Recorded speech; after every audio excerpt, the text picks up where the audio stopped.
So itong si Waning ay huling namataan sa layong 650 kilometers east-northeast ng Itbayat, Batanes. Nananatili pa rin naman ito sa tropical depression category. May taglay na lakas na hangin na 55 kilometers per hour at pagbugso na umaabot ng 70 kilometers per hour.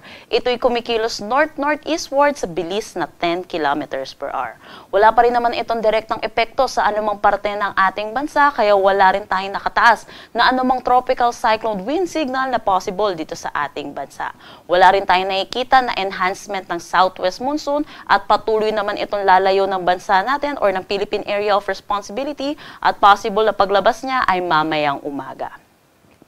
Sa ngayon, yung easterlies or yung mainit at maalinsangan na hangin na nanggagaling sa dagat Pasipiko ang umiiral dito sa may Southern Luzon, Visayas at Mindanao. Ito rin po yung weather system natin na magdadala na mataas na tsansa ng mga pag-ulan dito sa ilang bahagi ng bansa natin.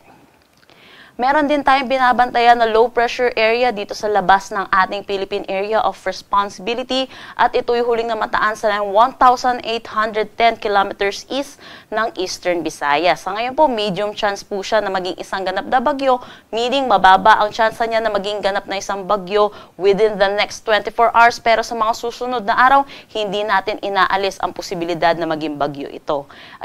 Nakikita din po natin yung forecast track po nito, possible po lumapit ito dito sa may Northern Luzon at magdadala rin po ito ng mga pag-ulan lalo na po dito sa eastern section ng Luzon. Pero sa ngayon po, mataas pa rin po ang uncertainty dito sa ating low pressure area kaya patuloy po tayo mag-antabay sa mga nilalabas na updates ng pag-asa.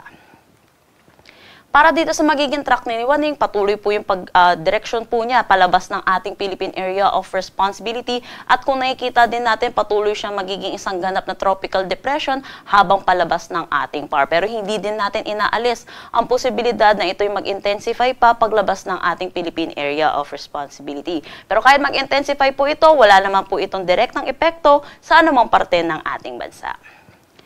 Para sa magiging panahon natin ngayong araw dito sa Luzon, inaasahan natin ang makulimlim na panahon na may mataas na tsansa ng mga pag-ulan dito sa may Quezon, Bicol Region, pati na rin dito sa Mimaropa, dulot ito ng easterlies. Pero para naman dito sa Metro Manila at nalalabing bahagi ng Luzon, magiging maaliwalas naman ang ating panahon pero asahan din natin yung init at alinsangan lalo na sa tanghali hanggang hapon na may mga tsansa po ng mga localized thunderstorm pagdating sa hapon at sa gabi.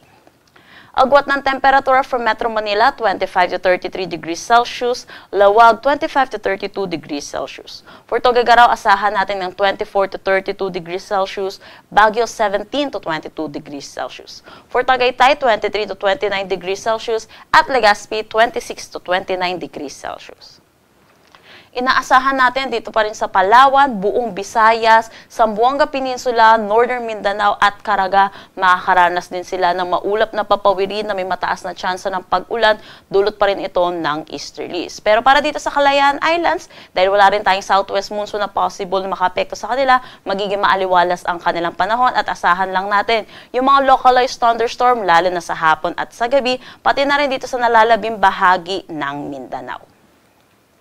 Agwat ng temperatura for Kalayaan Islands at Puerto Princesa, 24 to 31 degrees Celsius, Iloilo, 24 to 30 degrees Celsius. For Tacloban, 26 to 30 degrees Celsius, Cebu, 26 to 29 degrees Celsius. For Zamboanga, 24 to 32 degrees Celsius, Cagayan de Oro, 24 to 30 degrees Celsius, at Davao, 24 to 31 degrees Celsius. Wala naman tayong nakataas na anumang gale warning sa anumang seaboards ng ating bansa.